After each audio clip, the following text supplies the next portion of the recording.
Welcome to Leadership Platform. Leadership Platform is a leadership for the body of Christ.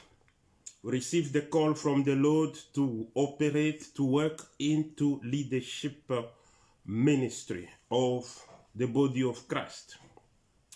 Now, this leadership is not treating about a church. It's treating about the body of Christ because 2-3 years ago, the Lord gave me a vision about the body, what we call the body of Christ, what we call the body of Christ, what we call the bride. Hallelujah. Daniel Bukasa, the Lord bless you wherever you're watching from, and everybody watching. Hallelujah. The Lord bless you. You are going to be blessed tonight. You are going to be blessed.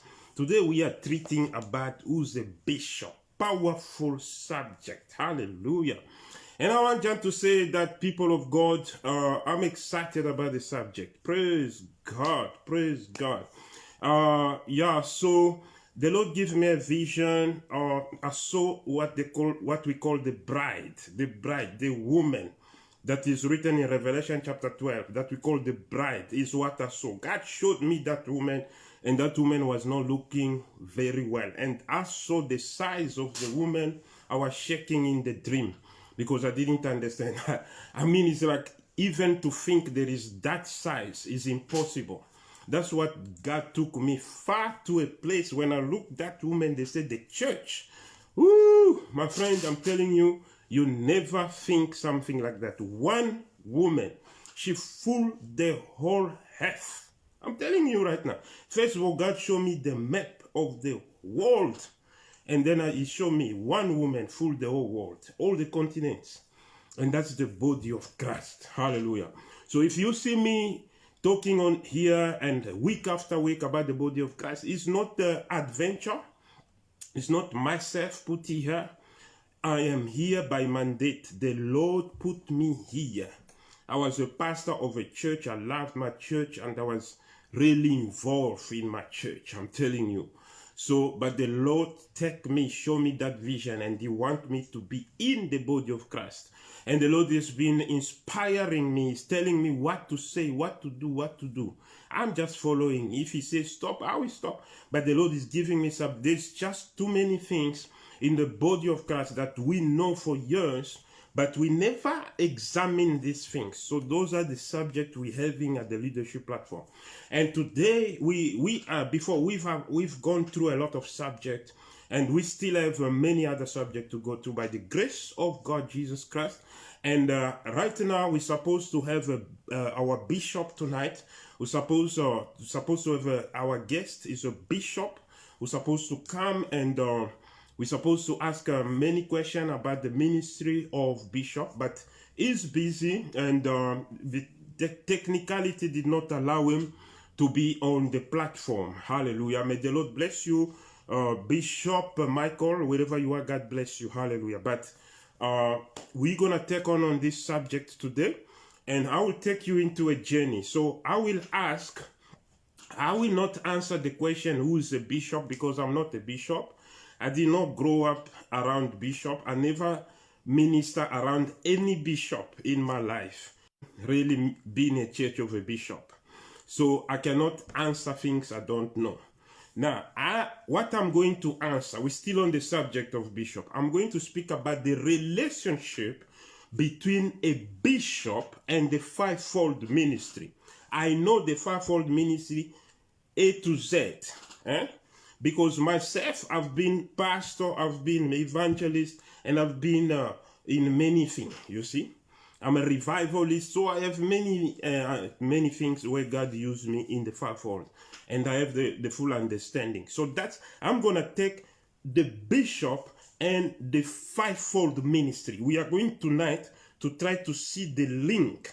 And I'm going to talk about the call of a man of God compared to a bishop. So we're still under the subject, the bishop. So go nowhere. Amen. So now I'm going to start with 1 King chapter 18 from verse 30. I'm reading from NLT. It says, "Then Elijah called the 12 people, 'Come over here.' they all crowded around him as he repaired the altar of the Lord that had been torn down. And then he says, he took 12 stones, one to represent each of the tribe of Israel. And he used the stone to rebuild the altar, the altar in the name of the Lord. So the altar was broken. God bless you, everybody that is watching me right now. John, God bless you. Neo, Gilson, God bless you, and everybody watching me right now. May the Lord bless you from wherever you are watching. So we're gonna go in deeper relationship between a bishop and the fivefold ministry. And I'm going to write a book on fivefold ministry because God has been talking me a lot about the fivefold ministry. So if people who have been following me, you know, I always go and come back there because the vision God gave me. So Elijah, according to chapter 1 Kings chapter 18, he says, Elijah, he found the altar of the Lord was broken. It was destroyed. So Elijah had to rebuild the altar. And the Bible says that he took 12 stones. Listen to me carefully. He says, down. And verse 31 says, he took 12 stones, one to represent each of the tribes of Israel. So each stone represented the tribe of Israel, because in the Old Testament God started with the Abraham, Isaac, and Jacob. So in the 12, when they gave birth, it became 12 tribes. So God was operating now. What connects you to the power in the Old Testament now became the 12. So now the name of the Lord was destroyed in Israel. Now they had to rebuild the name of the Lord. So Elijah came. He had to recognize the connection between God and his people in that moment. And the connection was the 12th tribe of Israel. Now he took 12 stones, each stone representing each tribe. And once he have put that, he have entered in the covenant with God, in agreement with God. And after being in agreement with God, then Elijah, he said to the prophet of Baal to put water on it. And as they put water on the altar, the Bible says that Elijah made them pray first. They prayed and nothing happened. Then he came and he said, put water around it. They put the water, and then he cried to the Lord, hallelujah, the God of Israel, the God of Adam, the God of Abraham, the God of Isaac, the God of Jacob, and the God of 12 tribes, hallelujah. And because all the 12 tribes were together in a place. Hallelujah. So today we're going deeper in this thing. Amen. Go nowhere, go nowhere, go nowhere. I'm not going to be that long, but I want to go deeper in the name of Jesus. So he brought the 12 tribes. He first recognized the 12 tribes. He first recognized the 12 tribes of Israel. And when he recognized, then he prayed and God answered him. God opened the door. God sent the fire, and the fire came and consumed the water, and the fire brought a revival in Israel, and the prophet of Baal were destroyed. Hallelujah. And so we see that the prophet of Baal got destroyed because God was in control, because they were a place of connection. The connection, something was connecting Israel, was connecting God with the Elijah. And when he got the connection right, the fire came down. Praise God. Hallelujah. Now this is the Old Testament. Now in the New Testament, God give us fivefold ministry. So we have the apostle, we have the pastor, we have the evangelist, we have the prophet, and then we have the teacher, you know. And praise God. So now God in the New Testament operates through the fivefold ministry. Hallelujah. So when we recognize the fivefold ministry, is the beginning of God operating in the New Testament. Because the New Testament goes with Jesus, and after Jesus, in the New Testament came the fivefold to represent Christ on the earth. To represent. So now, every finger or every call is a representation. Hallelujah. The apostle, there is a different grace for every call. Now, the grace of apostolic is a different. The grace of a pastor is a different. I don't want to go to all the grace because my preaching can be long. I want to go to the relationship between the bishop and the fivefold ministry. Now, beloved, the grace of an evangelist is different than the grace of a prophet. The grace of prophet is different with the grace of a teacher. So every call has its own what they call particularity. Now, what is it, the call? The call now is a point of contact. Praise God. Now, if you have a radio, I look around, I don't have that small radio. Now, if you have a radio, there is what we call frequency. So you get certain channel at a certain specific frequency. Now, that frequency, if you just move around, it lost. Even little bit, it is lost, you know. So if you get my channel, leadership channel on the radio on frequency 100, now AFM 100, now you go to 99. You can get me, but it's gonna be sha, you know. Now if you go to 95, you can't get me. You see, you lose it. We call it frequency. It must be at specific place. When you go to 100, you get me loud and clear. So the frequency exists in what we call the ministry. Now the ministry is a provision. What we call ministry is a provision. Hallelujah. Oh my God. Today is a revelation. Today we are hitting on it today. Now, the ministry is a provision. You see? So when we say apostle, there is entire provision that goes with an apostle. Now, what are we calling our provision? The provision is the kind of anointing that comes on that person and the way it must function. You see? Now, what is that anointing? Is it also is a level of angelic movement. So there is a certain angel that work with certain people, you see, because there's many angels. So those angels, they are not everywhere. They are structured, as we see in our government.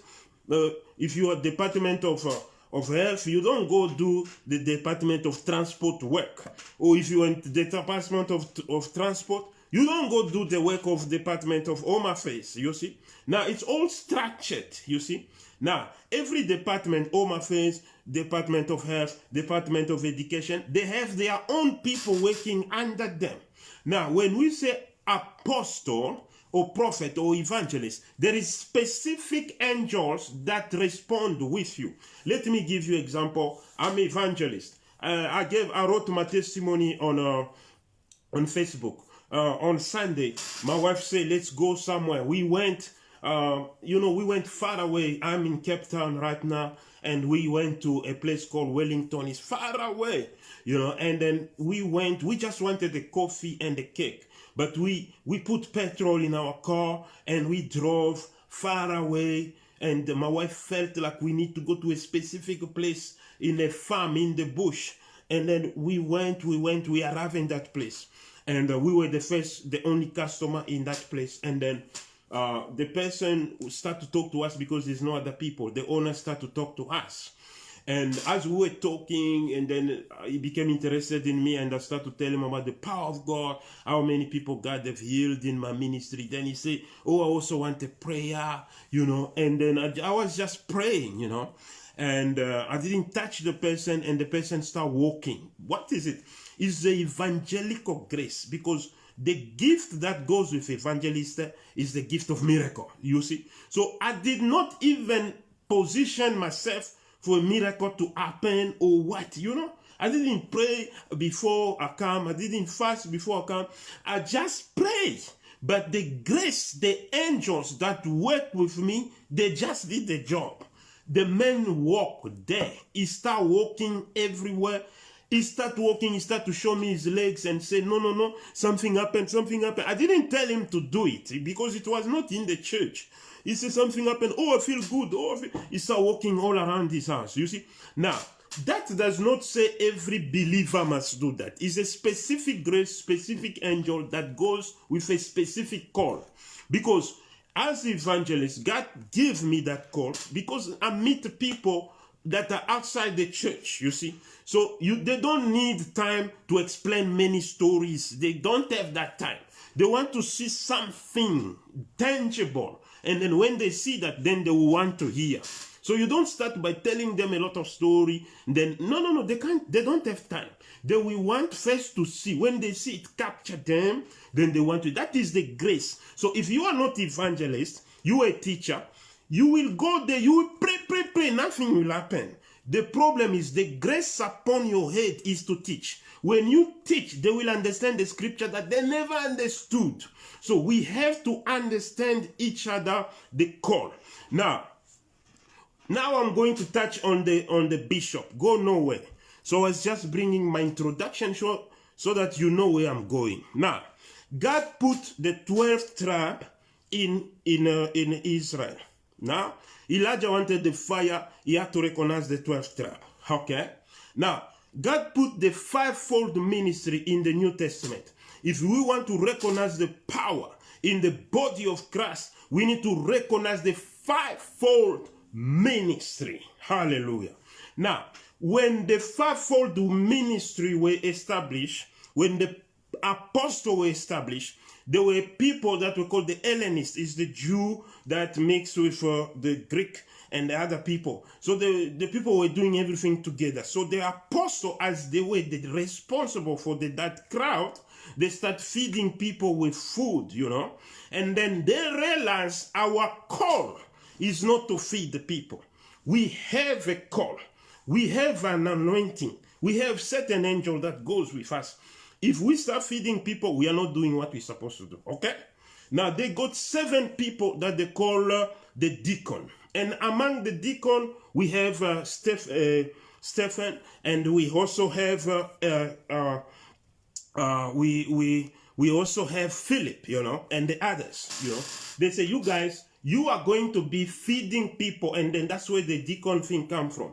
God bless you, Daniel Bukasa. God bless you, Patrick Kalonji. God bless you, Neo Jepson. God bless you, oh, my friend Prosper Simon. Hallelujah. God bless you, everybody watching in the name of Jesus. Praise God. Now, the 7 people they chose, listen now carefully. It was the apostle who chose the 7 people. You see? Now, there is 2 kinds of call. There is a call that is from God, and there is a call that is from the man of God. Oh, come on, somebody. God wants to explain something tonight. Now, there is a call of God, and there is a call of a man of God. Let me explain. Now, those apostles, they are not God. They are men of God. They choose 7 to represent them in the distribution of food, because the Hellenists, which are the Jew that are mixed with the Greek, they were complaining in the distribution because they were not given the portion because of their Hellenism. You know, so they were complaining, why is this injustice or what? You see, now the apostles start to do the job to cool them down. And then they realize it's taking time, man. Let's point people. That's where deacon come from. Now, the apostle choose the 7. They choose Stephen, they choose Philip. Amen. Now, that is not a call. That is a function, is a job. Function is a job, is a job. So when we go to churches give us jobs to do. They can say, oh, you become an usher. If they don't know me, I will become an usher. But I'm evangelist. I have an entire department of angel behind me. in the area of healing and miracle and deliverance and bringing people to the Lord. But because you don't know me, you put me, I stand there greeting the people. But that is not a calling, it is a function. That's what I want to explain today. Now they give them the function, not the calling. A man cannot give you the calling. Even fire come out of him when he pray for people. Even he just raise his hand, you fall down. He cannot give you a calling. He can only give you a job, a function, something you do to make peace, to make order in the church. Is for human, not in front of God.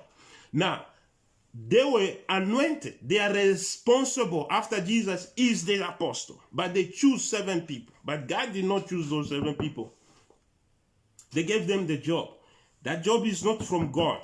But God chose those people for revival, for another purpose. God chose Philip, who was chosen by the man of God to be a deacon. He was chosen to be evangelist. When he went to Samaria, he shook the whole Samaria. And that was the first missionary, the first trip in the world after Jesus Christ. So that was the first trip to go to the unbeliever. He shook the whole place. He didn't know much. He called the apostle. They come to structure what he did. Praise God. But that is the call. I want you to get the difference between a call of God and the function that the church gives you. Now, the Stephen, God called him to, he anointed him as apologist. So it means somebody who knows very well Scripture. Is those people who debate things. They are very clever guys that if you are exchanging with him knowledge, he will beat you down because they know, they just born with it, you see. So he was apologist. So it's another form of evangelist. Evangelists go preach the unbeliever, but apologists go preach to the people of other religion that fighting Christianity. So he was the first to be apologist, and he went and, he spoke to so many people, but the Bible said the knowledge he was having, nobody could really touch him. If you want to know what happened, read Acts chapter 7. He explained from Moses until to Jesus in a structured way, you see. So that is a call. That's what God gave him. And he brought revival because it was when Stephen died that the good news spread now. Otherwise, they could stay in Jerusalem forever and ever. Now, I'm trying to establish the difference between bishop and the fivefold ministry.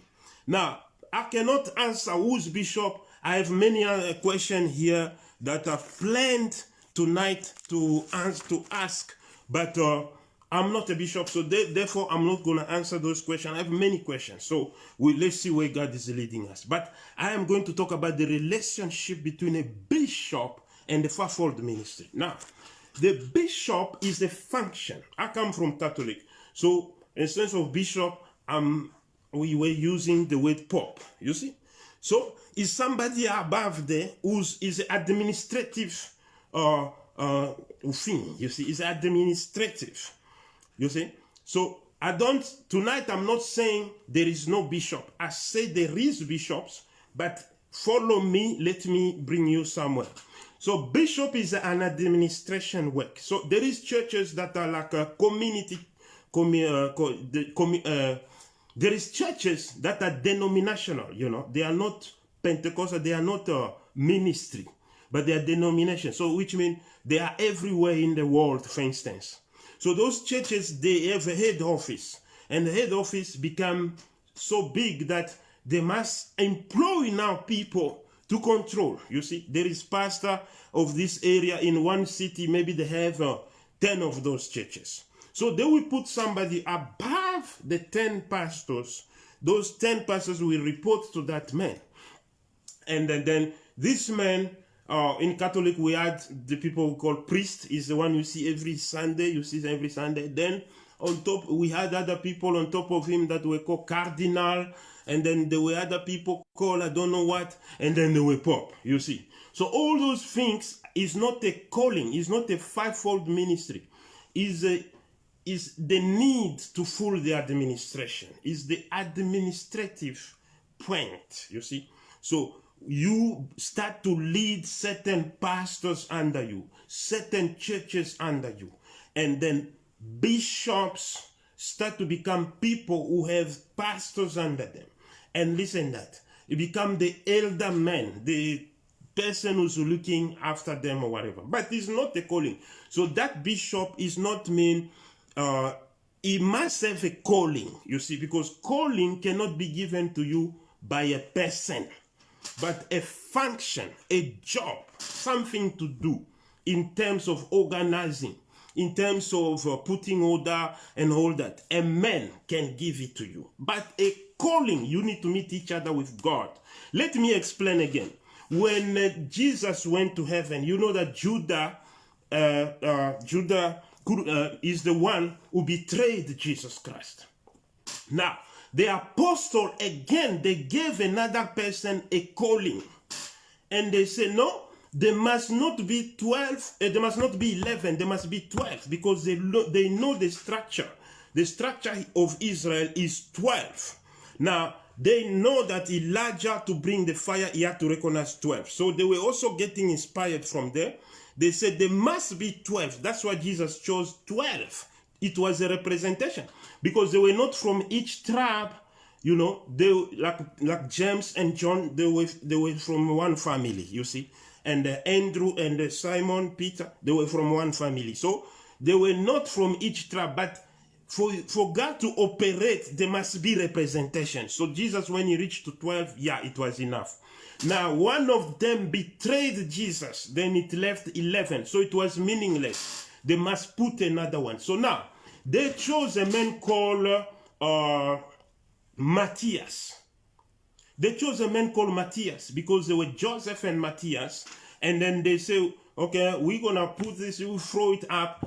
If it falls this side, it's just Joseph is chosen.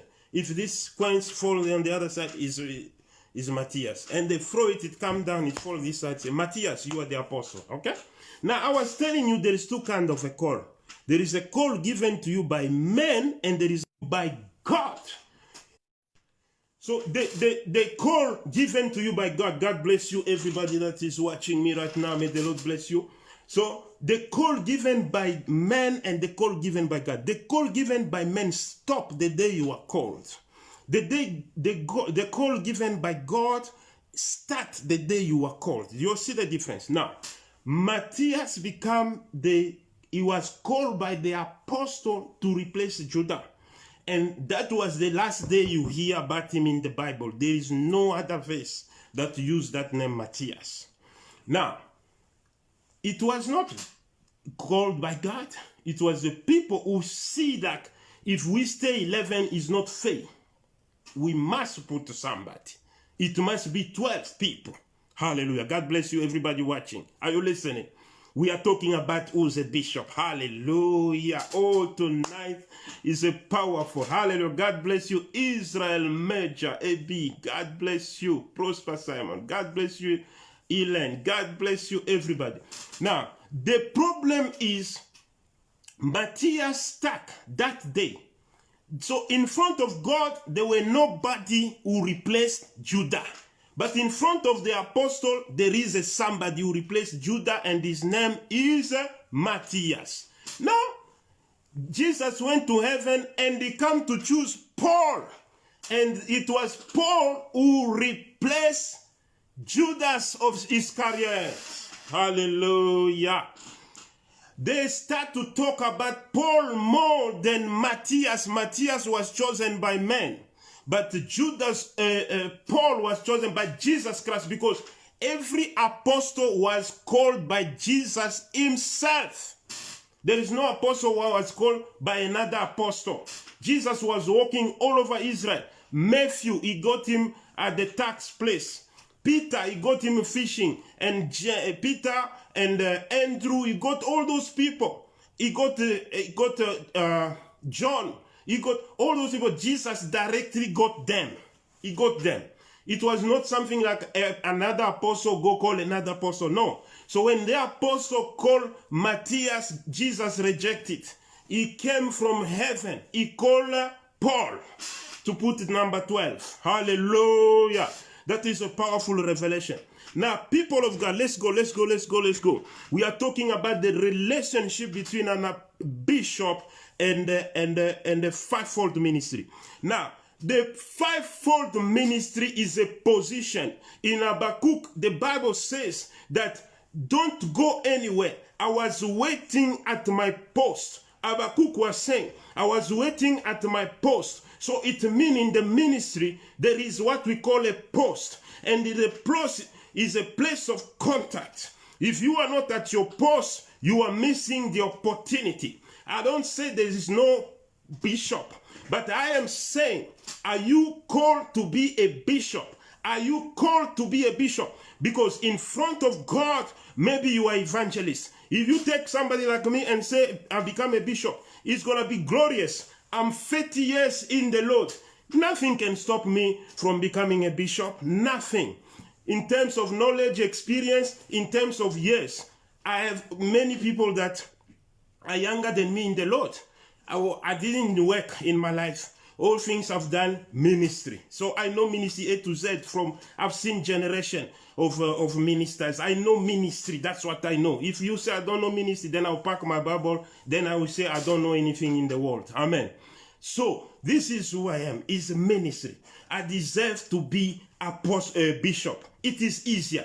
I can call somebody, come and put me a bishop, and what's going to stop me? Hallelujah. Is it knowledge? Is it power? Is it what? There's nothing that can stop me. But why I'm not doing it? Because I understand that I have a call. And the call is a place of contact. Because I'm evangelist. The grace upon my life is evangelist grace. So if I go somewhere, if people know me or they don't know me, if I speak their language or I don't speak their language, people come. Because it's the grace. So I want to tell you today, you are becoming a bishop. Did God told you to become a bishop? Did God in heaven, do you have a revelation? Or are you trying to become a Matthias? Are you coming to become a Matthias? Are you trying to abandon your post? Habakkuk says, God meet me at my post. Today God is asking you the question. Today God put me in this place. I was not supposed to preach, but today God take me in this place to speak about this, what I'm talking right now. I know there is a real bishop. I don't say there is no bishop. Don't get me wrong. I don't even understand the bishop. I never work with any bishop. It's something I know from distance. Now, my question today here is to say, are you called to be a bishop? Did God call you to be a bishop? Because you can miss opportunity. You can miss your calling. You can miss your provision. You can miss the anointing. You can miss the angels that's supposed to walk with you. Because the minute you are saying I'm a bishop, the minute you say goodbye to pastoral, you are also saying goodbye to the angel that goes with a pastoral grace.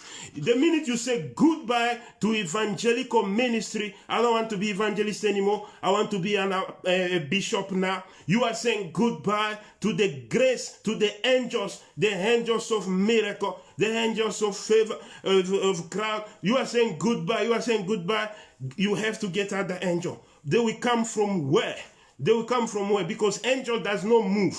No man can pray to angel. No man can command angel. Angel get their command only from Jesus Christ, from the Holy Spirit. Now, people, don't put yourself in a mess. Don't put yourself in a calling to please the world. Because what is happening is, there is a day, there is what people want to see. And there is what God wants to see in you. So the problem is, when you try to please people, when you try to do the things of this world, the Bible says one day you will go to heaven. God will gonna ask you the question. God will gonna say, but I wanted you there. You were not there. You put yourself here. We are living in a generation that is hectic. If you don't become strong, you're gonna say goodbye to your ministry. Internet have done something wrong to us. You have put all of us together. We start seeing each other. We were better before. We fought it. But right now, I want to tell you right now, people of God, you cannot imitate anyone. You have a call. you have a call. The minute you say goodbye to your call, that moment, I am telling you right now, the angels also gonna say goodbye. You see, the world want to make you bigger. The world want to make you bigger all the time. The world have a call to give you, but my brother, my sister, I want to tell you now, you must not accept the title of the world, because the people come they come to John Baptist. They say, "Are you the Messiah? Are you the Messiah?" If he said yes, there is nothing that could stop him from becoming the Messiah. He was already shaking the world. He had no competitor. He was on top in his generation. You see. Because soldiers come. There is no place where they record somebody preach to the soldier, they are shaking. But John Baptist did it. They come, they are shaking. What can we do? What can we do? And everybody came. Oh, come on, somebody. Hallelujah. Let me drink some water here.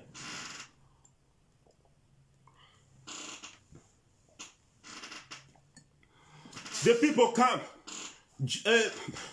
John Baptist said, "Are you the Messiah?" All you just need to say is yes. Oh, there is no competition. There is no discussion. You are just becoming the Messiah. But John the Baptist was not stupid. He was born by announcement from the angel. He was well prepared. He had anointing. He was another person. The Bible, Jesus said he was more than from all the people born from a woman. There is no one like John Baptist. He said, "I'm not the Messiah." Hallelujah. Hallelujah. Because if he said, "I am the Messiah," he could die for the world. Because Messiah, the word Messiah is the Hebrew word that means savior in the Greek. Hallelujah. And so if you said you are the Messiah, then John Baptist supposed to die for the people. He's supposed to do the suffering of Jesus. And the suffering of Jesus was not just him dying. He had to go and fight those devils to take the key. Hallelujah. Praise God. And I want to tell you right now, he was wise. He said no. So in a ministry, the people will always come and propose you. But you must remember this preaching. You must remember this preaching. People, they will propose you to become a bishop. To become what? To become archbishop. To become a pope. To become what? But I'm telling you, you must know your call. You must know your call. John Baptist knew his call. And he said, "I am not," because Messiah was prestigious. It was mostly awaited person, anointed, waited, popular. Every prophet prophesy on his coming. So imagine you become that person, you know. But he said, "No, it's not me." Are you willing to say no to some title and to do the real job of God? Hallelujah. Paul and Barnabas, they went somewhere to preach. The Bible says when people saw the miracle, they start to call them God, Jupiter and what? They start to call them, "You are God. You are not human. We are more than human. You must be a Jupiter. You must be a Venus. You must be what? You know, I want to tell you. You must be Zeus. You must be what? Amen. I want to tell you right now. They say, "No, we are not Jupiter. We are not Zeus. We are not Venus. We are not what? You know, we just Paul. We just Barnabas. God used us. Praise God." I want to tell you, you will get challenged. Amen. But when you say goodbye, the power, what we call the power, is in the call. Is in the call. The minute you move the call, the power is finished. And you see, one bad thing about ministry is maybe God have already left you, but you still operating. That's bad thing about ministry. Because it's supposed to be God left you and you are finished. No? Sometimes you have experience that you've already acquired from whatever you do. Because you can do the ministry on the computer. If you have a business skill, you can do the ministry, you see. But sometimes God leaves people and people don't know, they continue. Because this ministry we are doing is not a game. Let me tell you, we have different grace. There is other level God speak to me, you know. I don't know what relationship you have with God. I have a different relationship with God. There is a man of God who moved the whole world. He was powerful man of God. Everybody knows him. Before that man of God died, God took me in the spirit. He showed me, who am I? Who am I to see, Lord? Who am I? Just whatever person here on the earth, but you are showing me the death of a big man of God before he dies. I had the vision. God showed me, took me in the spirit. And he showed me I got to a place. When I got to that place, I saw a lot of soldiers that were playing. You know those soldiers that they receive like president and stuff. They have those drums. They're playing. There were a lot of them. There were a lot of them. And I saw the red carpet. They were honoring somebody who's supposed to come. So like you see when a president is going to a country, the way people wait for him. And then as I was coming there, I was like, what is going on? What is going on? I was trying to find out. I heard a voice coming from heaven. And it is my man, is my son so-and-so. His job with on earth, it is over. So that's why we are doing this, to honor him. So God tell me his job is finished. So I knew the man is dying. I even tell the people, God showed me this man is dying now. Amen. And I mean, that was like 4 months before the man died. And then the man died. Big man of God all over the world. Everybody knows him. But God showed me. You understand? Now, the thing is, that man goes to heaven. He did what he was supposed to do. You see? The thing is, we are not on the earth. We are not in the ministry because we fell life. No. We are in the ministry to do a specific job that God wants us to do. You see, when I was very young in the youth, and the Lord called me, and then I want to work. You know, God said to me, I call you to ministry. I don't want you to work, just ministry. I said, no, this is laziness. I don't want to be lazy. You see, I want to work. And God said to me, if you work for nothing. But I said, no. That is just laziness now. I will have to work. And I find a job and I work for it, and I was not paid. Other people were paid. When I went to ask for the payment, more problem came out that I can't tell you. Amen. And I ran away. Amen. I said, God, but they don't pay me. And the Lord says, I told you, you're wasting your time. But I didn't rest. I said, no. To not work as a young man like this is laziness. I must work. I pursue another job. And I found this time a good one, you see.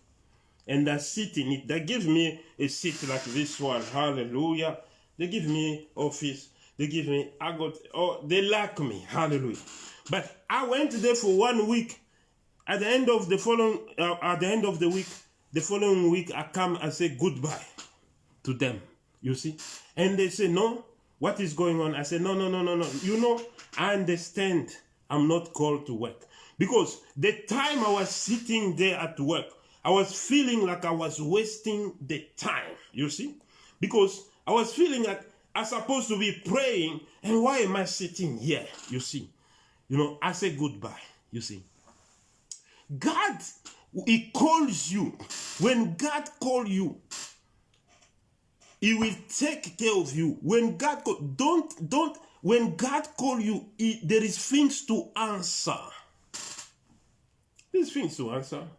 You are not in the ministry because you did not have a job. No.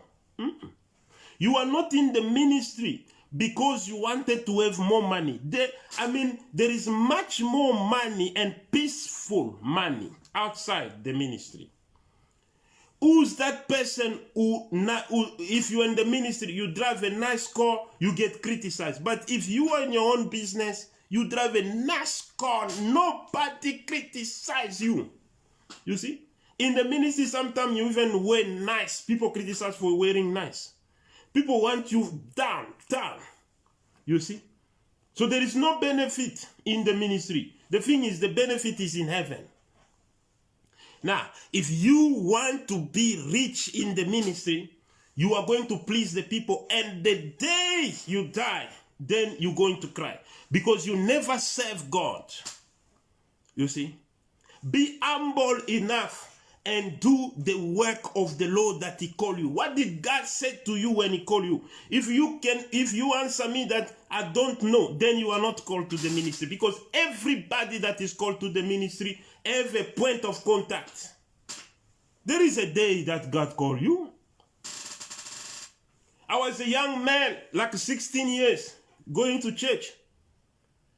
In the middle of worship, Jesus was walking among us with the cross. Nobody saw him. I never knew there is something called vision. I was like crazy. What's going on now? Why am I seeing Jesus? Not in the dream, in reality. He's passing us. People, we are dancing hard in the church. Jesus is passing. I'm the only one who is seeing him with the cross. It was my call. You see? I want to tell you right now. When you look at my logo, you see there is a Bible and the cross. That's what I saw.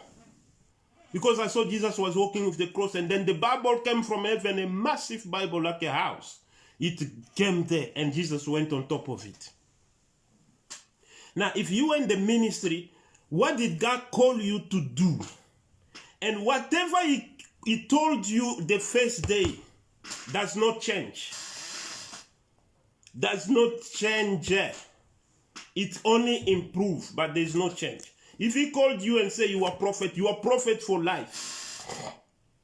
You cannot go from prophet to apostle. It does not exist. It's not in the Bible. Hallelujah. So it's a time God wants us to go back to what he called us, so that we can see the real power of God, because we are functioning, but we are functioning in a different relationship. We are complicating the angels, because certain angel only work with evangelists, certain angel only work with pastors, certain angel only work with this. Hallelujah. Because the angel, they are in categories. And when you see the army, the soldiers, they are not all of them in one place. There is different groups for different purpose. Some of them are just for flying. Some of them are just for taking those big machines. Some of them are just, that's how angels work. But you think it's just any angel. No. There's nothing like any angel to come. No, they are group. The Bible was saying there's archangel, there's this and that. Amen. Now the thing is, to move around in the call, you can continue serving God, but there is no reward, because God does not know what you're doing. So today I'm just calling you. If you say, I am a bishop, now it's okay. I know there is bishop, in Methodist, in Anglican, there's many bishops, and you are charismatic, you are bishop. Now I'm asking you a question. Did God ask you to be a bishop? If God did not ask you, it's time to come back to your calling. It's time. It's time. You see? That's why God sent me here. The problem, I'm about to close now. Now, you see, David, I don't have time to read. If I want to read, it's going to be a long teaching. Amen. So I just tell you the story you know. David, he had to kill Goliath. Now the problem is, to kill Goliath, they give him honor. He take the weapon that Saul himself is using in war. Is the best of best in Israel. And Saul is the first king, you see. They put it in him, they give him that big thing. When he put it in himself, he realizes it's heavy, and he say, I cannot fight with this. He remove it, and he take the stone. Because he feel much anointed in the stone, he feel lighter in the stone, and he goes in the name of the Lord. Because when he goes in the stone, he put God first, because he knows that the stone is small, he can't do anything. So there must be God here for the stone to work, you see. But if you put those things, it's gold, it's what, I don't know, diamond, I don't know what, it's built with copper and all those kind of things, I don't know, you see. Now, you're going to rely on this thing. You say, no, these things are, God, where is God? No, God is in this thing, because it's coming from the king himself. Amen. No. Then it disturbs his faith, you see. So, must I believe in the weapon in the armor of King Saul, or I must go in the name of the Lord because I have no weapon. So I'm just relying on God. You see, some other people who have smaller title, they are like the David. They can achieve much more in the kingdom of God than when you have a bigger one. Because the problem is the work we are doing is not a work of building. You see? So now we understand it in our way that the bigger the building, the bigger the man. We are not doing the work of building because some other people, they have gift of business. They know how to generate money and they do this and that. They get bigger building, they get whatever. But you must understand, God did not call us to have bigger building. He called us to win souls. God called us to win many souls, to spread the gospel, to talk about Jesus. Some of the people we're laughing at, they are in the mango tree. I am telling you right now, when God called me, it was under the mango tree. Hallelujah. Some of the people that we're laughing at, they are bigger in heaven. Heaven is different. Heaven is not what you know. God wants to see you doing work. God is not about title. Hallelujah. I'm about to finish. Hallelujah. Praise the Lord. Hallelujah. Praise the Lord. Hallelujah. Praise God. Hey, Jesus. Today, God is talking to us. Praise God. My brother, go and meditate upon what I'm talking about. You have a call. Did God say become a bishop? Did God say? Because if he did not say, go back, take your stone. Take your stone. If you persist with the clothing of King Saul, you might die on the field. You see? You are not feeling free, these things. Because when you accept other things, you lose some other things. You know what I mean?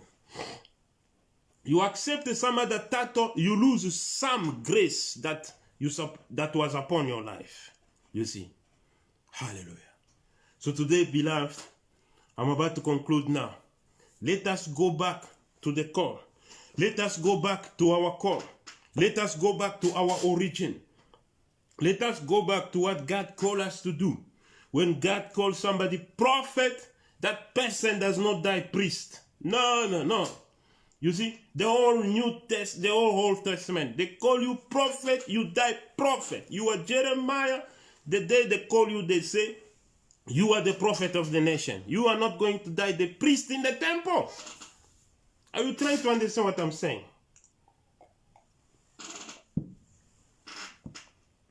Hallelujah. It's all God's work. It's all God's work. God called Aaron. Aaron priest. He died priest. He did not die prophet. God called Isaiah prophet. He died prophet. Jeremiah is the well-known prophet. You know. He died prophet. He didn't die priest. He died prophet like God says the day he made him. He said, I'll make you prophet of the nation. If you read Jeremiah toward the end, 48, 50, what were those chapters? He's prophesying to many countries, to Babylon, to Egypt, and to many Moab, all those countries. What God says the first day. So your calling is not 10 years later God start to talk to you. No, it's the first things God talk. When God called me, he says, I'm going to use it to revival. I was just a young man, about 16 years. So you talking to me that language. How am I going to know what you're talking about? Amen. Hallelujah. And then calling come with a training. The people I was around, they were just doing crusades. I was the helper. I was carrying their flyers. They were sending me on the road, giving flyers. They were calling me to come and pray for 7 days, for 21 days, because they have a crusade. On the day of crusade, we're going to be the usher. So all I knew as I was growing was crusade. When my ministry started, I started to do crusade. You see? I was not well known when I started the crusade. But because I saw In my youth, all my youth, I was just saving people who do crusade. The day I announced here in Cape Town that I'm doing a crusade, I saw pastors from all over the city came to help me. Many of them, I didn't know them. They came to help me. What you sow is what you reap. Now stay in your calling. Stay in your calling. Hallelujah. Stay in your calling. Are you a bishop? Stay. Are you bishop, but you are called to your calling is apostle? Come back to the apostolic. Hallelujah. Are you evangelist? Come back. Who say evangelist small? I'm not small. I'm 30 years. I'm 30 years in the Lord, so I'm not small. Praise God. Where did you come up with those kind of things? Hallelujah. Where did you come up with this? Praise the Lord. 30 years in the Lord. All my youth in the Lord. Hallelujah. I want to tell you right now. Are you called for pastor? Come back. Come back from whatever you are called. What God called you to do. Come and do it. God called me and he says, I'm going to work as a revivalist. That's what I do. That's the only job I know, man. Hallelujah. Praise God. So I want to tell you right now, if today I say I'm a bishop, so I will say goodbye to revival. But the day God called me, say it's a revival. You see, I'm going to be maybe doing conference, because bishop goes with conference. Now, I'm not anointed for conference. And never, the church where I grew up until I left, there were no conference. So I don't have a picture of any conference. From the time I started there, I was born in that church, until I left, we were just doing crusade and revival. Now, if I become a bishop today, I will start to do conference. I will teach because I know how to teach. But the anointing will not be there. The grace, what God wanted, because there's people who must be saved only if I preach. I went to Kenya there. We had a 4 days crusade outside. Every day it was almost between maybe 8,000 people every day, Hallelujah. We got about, I don't know how many people got saved. You are saying who want to accept Jesus Christ. It's I think maybe 1,000 people per day. Amen. I want to tell you right now. Sometimes we go to a place, you preach simple, but you say you want to accept Jesus, people raise up. It's not the knowledge, it's the grace. You understand? So I want to tell you right now, if I become a bishop, you know how many people are not going to be saved? Because my job will not be bishop of crusade. It's going to be a bishop of conference. I will going to be reading many things to make my preaching very powerful. Man, no. My grace is not to read too many things to make my preaching very powerful. My grace is to pray. That's the grace I got. I don't get tired. It's a grace. You see? So the problem is, for every call, there is ability that goes with it. Hallelujah. So let us not complicate ourselves. Let us